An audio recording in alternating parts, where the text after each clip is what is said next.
রবি ঠাকুরের পাগলা ফাইল। বন্ধুরা, এবার অনেক দিন পরে এলাম, ক্ষমা করবেন। আমি বিভিন্ন শারীরিক কারণে অনেক দিন পরে আজকে আবার রবি ঠাকুরের পাগলা ফাইল শেষ পর্ব নিয়ে আসলাম। আশা করি আপনাদের ভালো লাগছিল। আমার সঙ্গে একটু সহযোগিতা করুন, এই পর্বটি শুনে আপনাদের সুন্দর মতামত আমাদেরকে দিন। আসি বইয়ের পাঠে সরাসরি। বিচিত্র চিঠির ভাণ্ডারে বিশেষ উল্লেখযোগ্য বুলগেরিয়া থেকে লেখা এই চিঠিটি। রবীন্দ্রনাথকে তিনি যথেষ্ট সম্মান করেন, কিন্তু ঠিক সাহিত্যিক হিসেবে নয়, তন্ত্রাচার্য, যোগাচার্য অথবা অন্য কোনোভাবে। Sophia, 9/11/1933.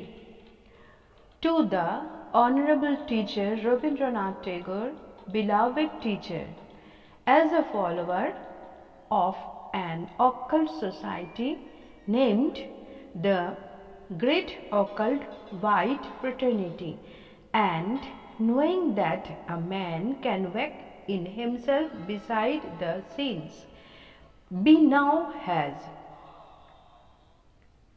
he now has one other more developed sense as well as new organs. Please be so kind as to inform me of the breathing and meditation toward a final goal, Monsieur. I am working upon myself from 7 years in the region of Partly. I would consider myself happy if I would have a certain notion about your work there. I appeal to you, if that pleases you, to send me some prospectus of your method of work, remaining grateful for all that you may desire to do for me. I greet you. Only the God's love bring the full life. Albert P.S. My address is Albert Cuff, Opaliska Station, number 66, Sofia, Bulgaria. বুঝুন, রবীন্দ্রনাথকে তন্ত্রাচার্য, যোগাচার্য হিসেবেও বিশ্বের কোনো একজন মানুষ তো ভেবেছিলেন। যাক, পরের চিঠিতে আসি। মাদ্রাজে রামস্বামী আইয়ার আর এক কাঠি বাড়া। তিনি ভাষাতত্ত্ব দিয়ে এক যুগান্তকারী আবিষ্কার করেছেন এবং তা বিশ্বে ঘোষণা করার আগে বসে আছেন রবীন্দ্রনাথের অনুমোদনের অপেক্ষায়। মিশরের কায়রো আর গুজরাটের কয়রা যে একই, এই চিঠি না পড়লে জানাই যেত না।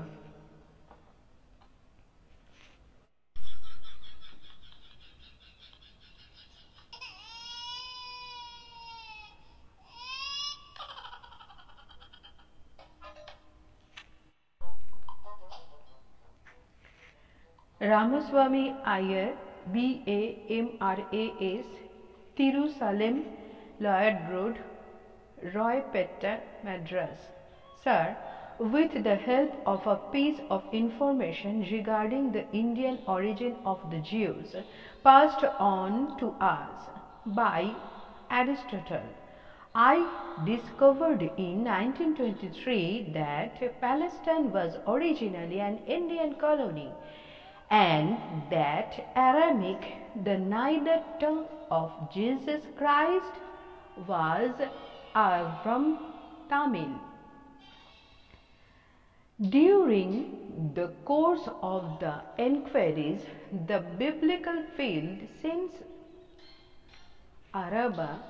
Arava through Vaverabadam, I discovered that Abida too was a South Indian colony, and the Arabic Arab dialect, ancient colonial Arvam. It is not by an accident that in the town in Bombay Presidency and in Egypt bear similar sounding names like Palitana, Palestine, and Cairo, Cairo. To means two instances, Palitana is a Dravi. যাই হোক, এইভাবে চিঠিটা চলতে আছে।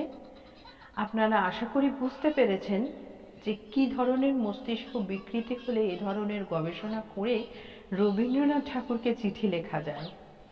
নিচের ভদ্রলোকের সমস্যাটি অত্যন্ত গুরুতর, মানে এর পরের চিঠিটি, তার সমাধান রবীন্দ্রনাথের পক্ষেও করা অসম্ভব।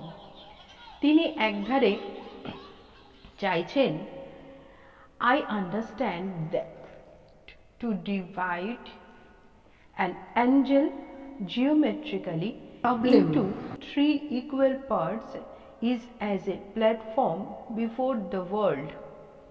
Is it a fact? If so, I have found out the solution, but I do not know to who and where I should correspondence on the subject. If you kindly throw light on the subject and give me the name of the institution where it can be placed for approval. Lieutenant Ali, retired Ziladar, Post Office, Martha, UP. এবারের চিঠিটি চাকরির জন্য সুপারিশ চাই। বুঝুন, রবীন্দ্রনাথ ঠাকুর চাকরিও করিয়ে দেবেন মানুষকে। অন্ধ্রপ্রদেশের রাজমহেন্দ্রী থেকে 16/3/34 তারিখে একজন লিখেছেন, রবীন্দ্রনাথ যেন ডক্টর সর্বপল্লী রাধাকৃষ্ণনকে বলে কয়ে তার চাকরির ব্যবস্থা করে দেন। সামান্য অনুরোধ, রবীন্দ্রনাথের না করার কি আছে? যাই হোক, এইভাবেই চলছে চিঠির প্রবাহ। আরও একটি গুরুতর প্রশ্ন রবীন্দ্রনাথের কাছে উপস্থিত, সিলেটিয়া, অসমিয়া না বাঙালি, কারা? তিনি বলতে রাজি নন। রবীন্দ্রনাথও পরোক্ষে সিলেটিদের অসমিয়া বলেছেন, কিন্তু কেন? মহামহিম শ্রীল শ্রীযুক্ত রবীন্দ্রনাথ ঠাকুর মহোদয় মহিমা বরেষু মহাত্মানম, আমি আপনার পূর্ব পরিচিত নই বা পূর্বে কোনোদিন আপনার নিকট পত্রাদি দিই নাই, তথাপি আজ একটি বিশেষ কারণবশত আপনাকে একটি পত্র লিখিতেছি। আশা করি পত্রপাঠ পূর্বক এই অজ্ঞকে যথাযথ উত্তরদানে সুখী করিবেন। প্রথমত আমার সামান্য পরিচয় আপনাকে দেওয়া উচিত, তাই লিখি, আমি ধুবৃস্থ উচ্চ ইংরাজি বিদ্যালয়ে নবম মান শ্রেণীতে পড়ি এবং আমার বাড়ি সিলেট জেলায়। আমি মনে করি আমার এই পরিচয়ই আপনার কাছে যথেষ্ট হইবে। আপনার নিকট এই পত্রটি লিখার কারণ যে আপনি বোধহয় সিলেট শব্দটি পড়িয়াই বুঝিতে পারিয়াছেন। আপনাকে জনৈক আসামী ভদ্রলোক আসামী বলিয়া দাবি করিলে পর আপনি শ্রীযুক্ত অমলা দত্তের নিকট যে পত্র দিয়াছিলেন তাহাতে যে তোমাদের শব্দটি ব্যবহার করিয়াছিলেন তাহা আমি কোনো রকমেই বুঝিতে পারি নাই। আশা করি আপনি পত্রোত্তরে উহা ভালোরূপে বুঝাইয়া দিবেন। এই পত্রের পরও আপনি এক অন্য পত্রে লিখিয়াছেন, কুইনি সিলেটি হইলেই আসামের অন্নে প্রতিপালিত। ইহাতে বুঝায় যে সিলেটিরা আসামী। আমার বিশ্বাস আপনিও তাই ভাবিয়া উপরোক্ত শব্দগুলি ব্যবহার করিয়াছেন। যদি তাই করে থাকেন তবে আমি বলিতে চাই, আপনারা বাঙালি হইয়া আমাদের শ্রীচৈতন্য, রঘুনাথ শিরোমণি প্রভৃতিদের লইয়া বাঙালি বলিয়া গৌরব করেন কেন? তাহাদের পিতামাতা বা অন্য কেহ বাংলার লোক ছিলেন কি? না, তাহারা বাংলায় শিক্ষিত হইয়াছিলেন বাঙালি বলিয়াই। যদি তাই হয় তবে আজকাল অনেক বাঙালি ছেলে পাটনা বা অন্য কোনো বিশ্ববিদ্যালয়ে ছেলেবেলা হইতে শিক্ষা লাভ করিতেছে। তাহাদের কি আপনারা ভবিষ্যতে হিন্দুস্থানি বা অন্য কোনো জাতি বলিবেন? আমার বিশ্বাস সিলেট তখন বাংলার ছিল বলিয়াই আপনারা ওদের বাঙালি বলিয়া দাবি করেন। আর আজ প্রায় 40 বছর যাবৎ সিলেট আসামের বলিয়াই যদি আপনি এখন সিলেটিদের আসামি বলিতে চান, তবে সেই দিন আমাদের বসন্ত দাস মহাশয়কে বঙ্গীয় পার্লিয়ামেন্ট দলের ভাইস প্রেসিডেন্ট করা হইল কেন? ইহাতে বোধ হয় রাহা মশায়ের বোকামি। তিনি বোধ হয় ইতিহাসে ভূগোলে অজ্ঞ, নতুবা এরূপ করিয়াছেন কেন? আমরা যদি আসামিই হইতাম, তবে দিন কয় পূর্বে আমাদের বিপিন পাল মহাশয়কে বাংলার গৌরব বলিয়া বসিয়া বাংলার কাগজে কাগজে ছাপানো হইয়াছিল কেন? আমাদের অপূর্বচন্দ্র মহাশয় বাংলার ডিপিআই হইলে প্রথম বাঙালি ডিপিআই বলিয়া বাংলার কাগজে ছাপানো হইয়াছিল কেন? আপনি যে কি ভাবিয়া আমাদের আসামি বলিতেছেন, তাহা আমি ভাবিয়া স্থির করিতে পারিতেছি না। আমাদের সহিত আসামিদের যে কি সামঞ্জস্য আপনি দেখিতে পাইলেন, তা তো বাংলার অন্য কেউ দেখিতে পাইল না। আসামিরাও কোনোদিন পায় নাই, পাইবেও না। এই দীর্ঘ চিঠিতে লেখক শুধুমাত্র এই বিষয়ে বলতে চেয়েছেন, অসমীয়, সিলেটি এবং বাঙালি তিনটি আলাদাভাবে উল্লেখ করা উচিত। রবীন্দ্রনাথ ঠাকুর সর্বভাষার সর্বজাতির ঊর্ধ্বে গিয়ে তার সাহিত্য সৃষ্টি করেছেন। অতএব এই বিতর্কিত প্রশ্ন সহ চিঠিটির কি উত্তর হইবে তা আমাদেরও জানা নাই। আসি পরের চিঠিতে। রবীন্দ্রনাথ ঠাকুরের গুপ্তধন পড়ে বিস্মিত হয়ে জনৈক ম্যাট্রিক পরীক্ষার্থী মৃত্যুঞ্জয় শঙ্কর যা করতে পারেনি, সেই গুপ্তধন উদ্ধার করে নিয়ে আসতে বদ্ধপরিকর। আসানসোল থেকে তাই তার পত্রাঘাত। শ্রীচরণ কমলেশু, আমি এই বছর প্রবেশিকা পরীক্ষা দেওয়ার জন্য প্রস্তুত হচ্ছি। মনটা এর মধ্যেই ঝুনুট হয়ে পড়েছে দিনরাত পড়ার একঘেয়ে চাপে।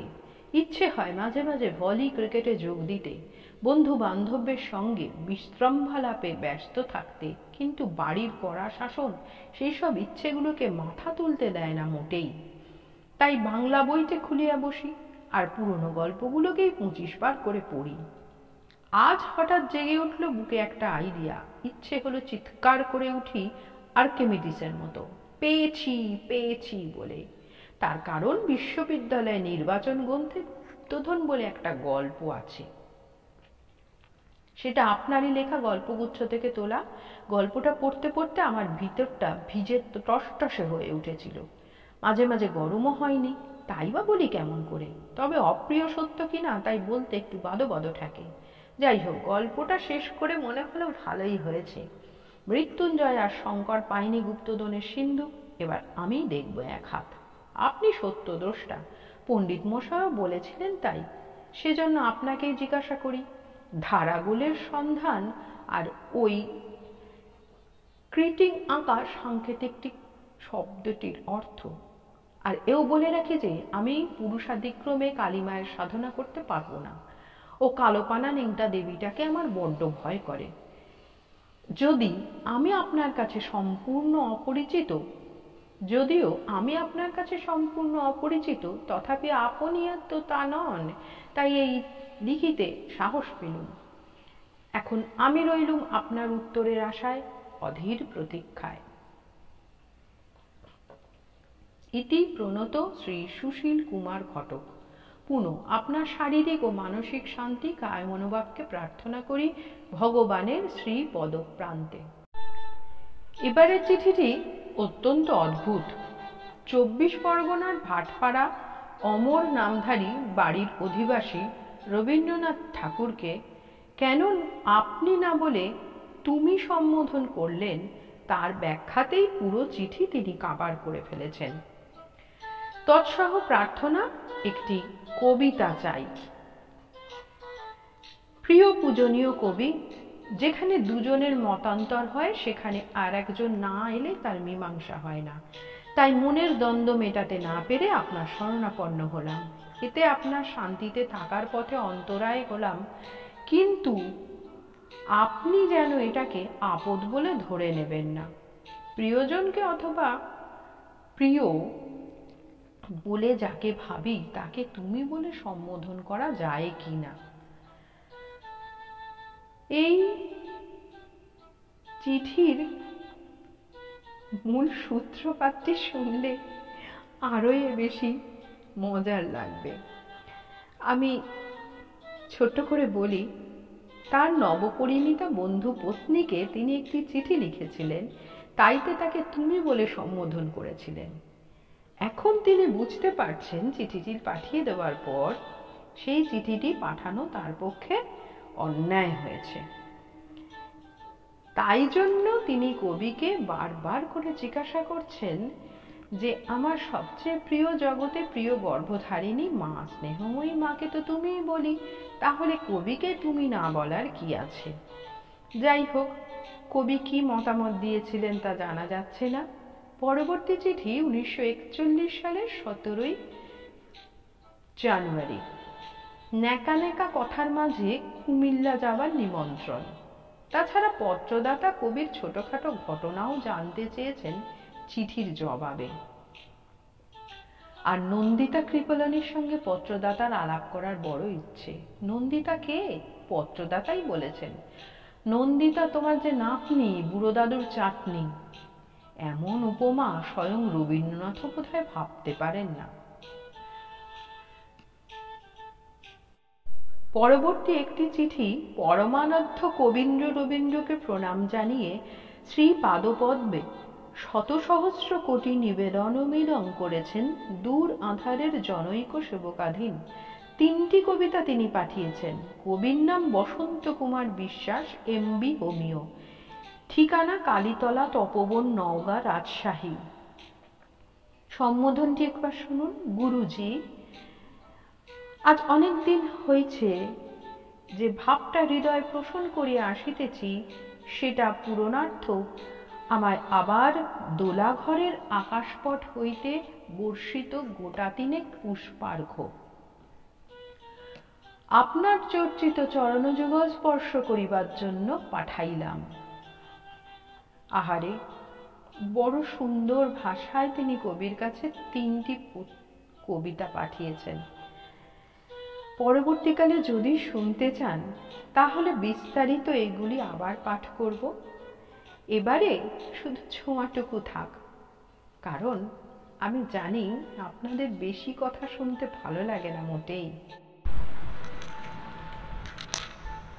ধর্ম, আত্মা ইত্যাদি সম্পর্কে পত্র দ্বারা অলৌকিক অনুভূতি রবীন্দ্রনাথকে এক পত্র লেখক না জানিয়ে পারেননি। তিনি বলেছেন যে অবিরত তিনি অনন্ত আকাশের উচ্চ সুমধুর সুরধ্বনি শুনে আসছেন।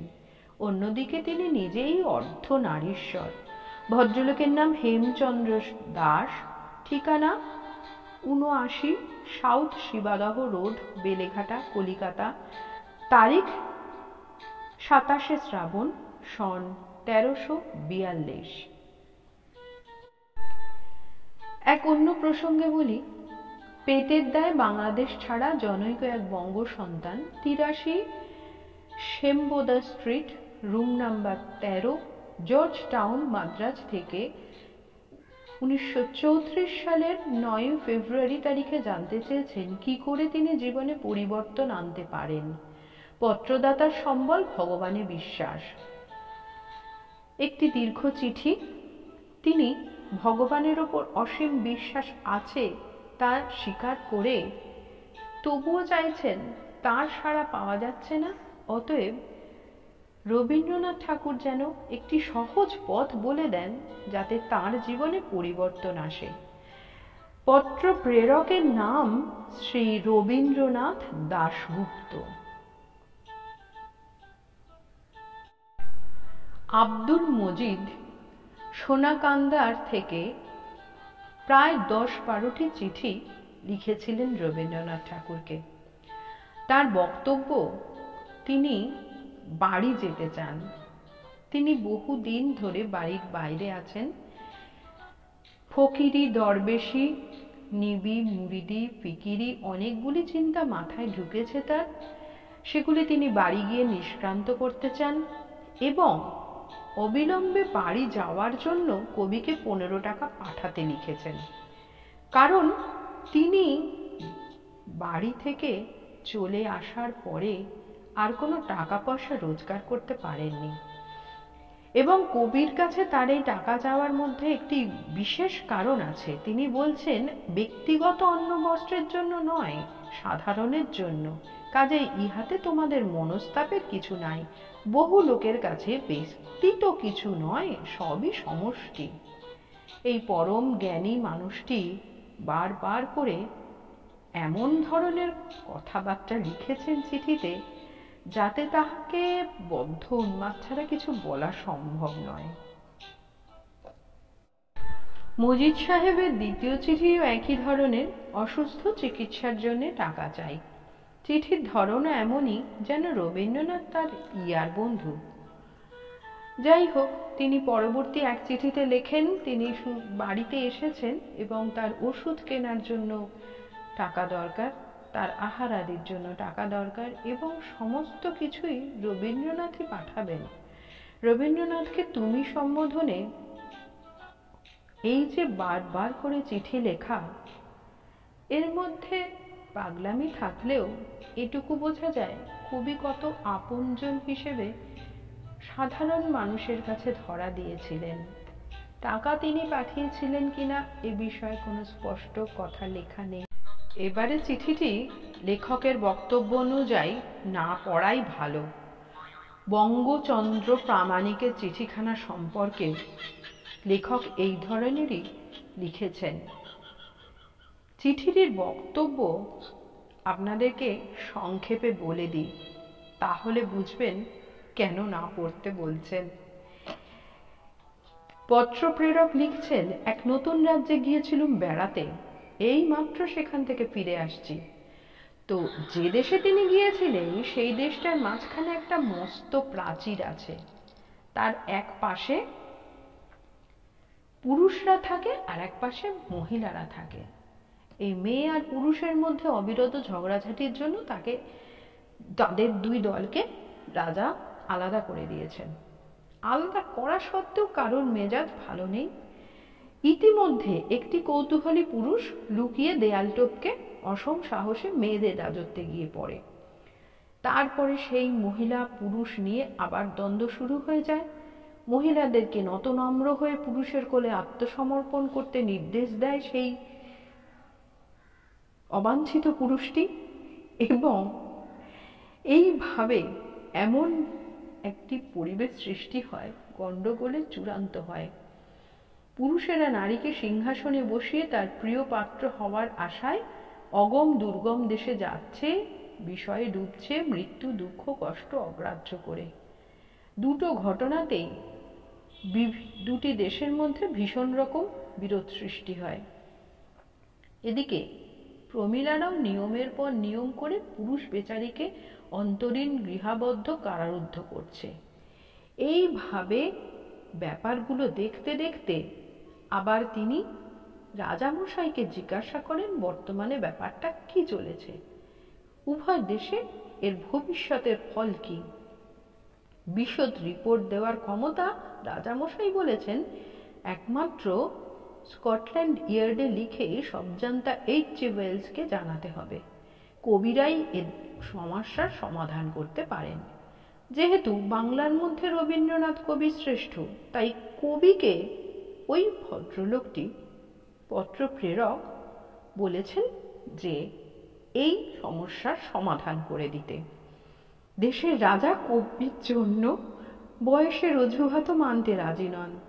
তিনি পুষ্পক রথে করে মন পবনের পাল খাটানো নৌকা দিয়ে কবিকে সে দেশে নিয়ে যাবেন। লিখেছেন শ্রী বঙ্গচন্দ্র প্রামাণিক।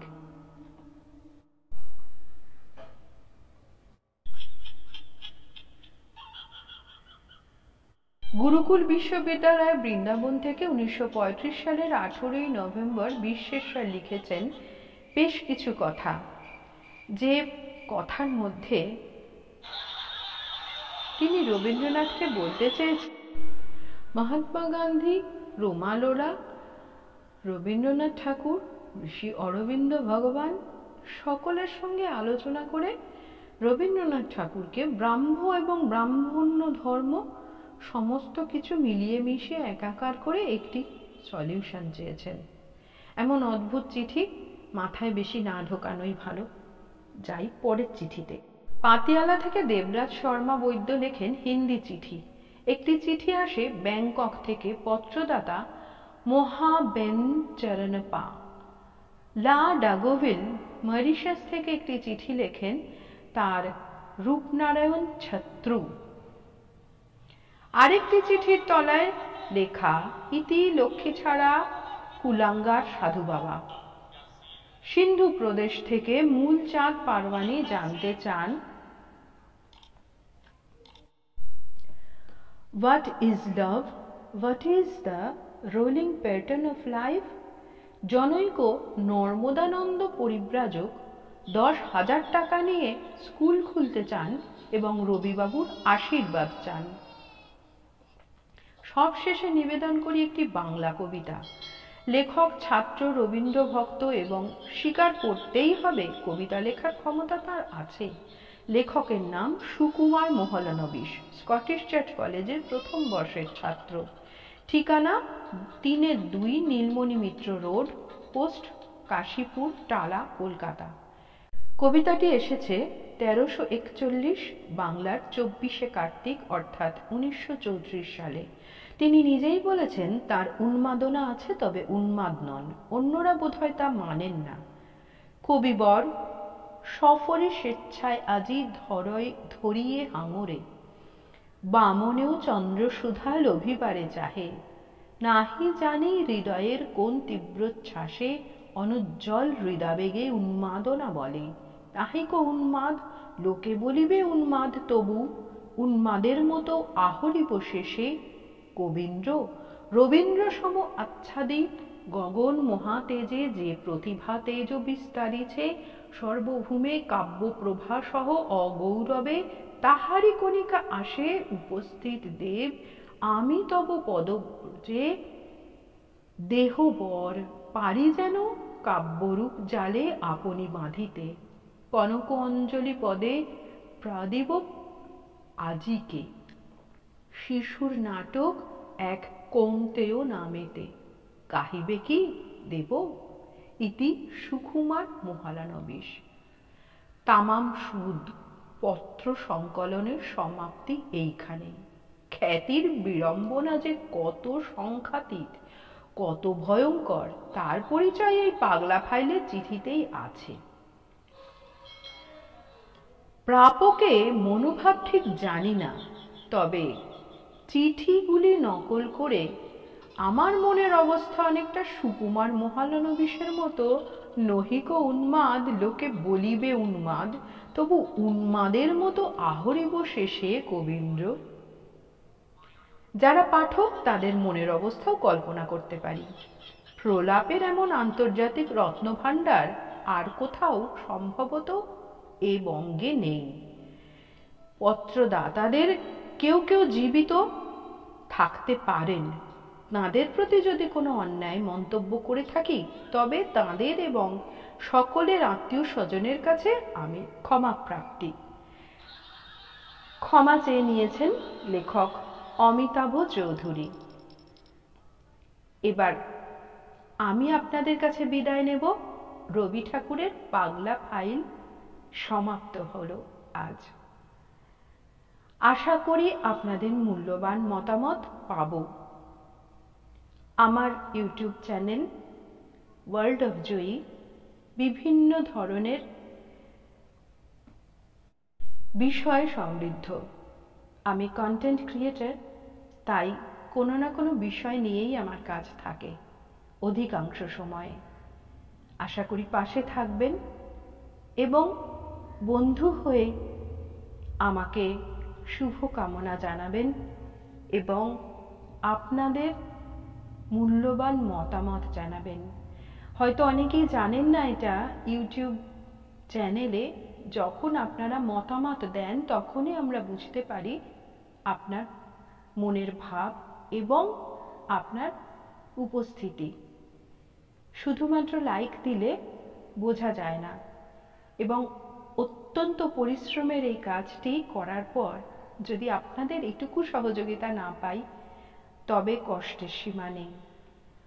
এত কথা আপনাদের কাছেই তো বলবো, কারণ আপনাদের জন্যেই তো আমার কাজ।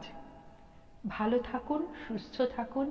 আগামী দিনে সুস্থ থাকলে আরও এমন অনেক বিষয় নিয়ে আসব।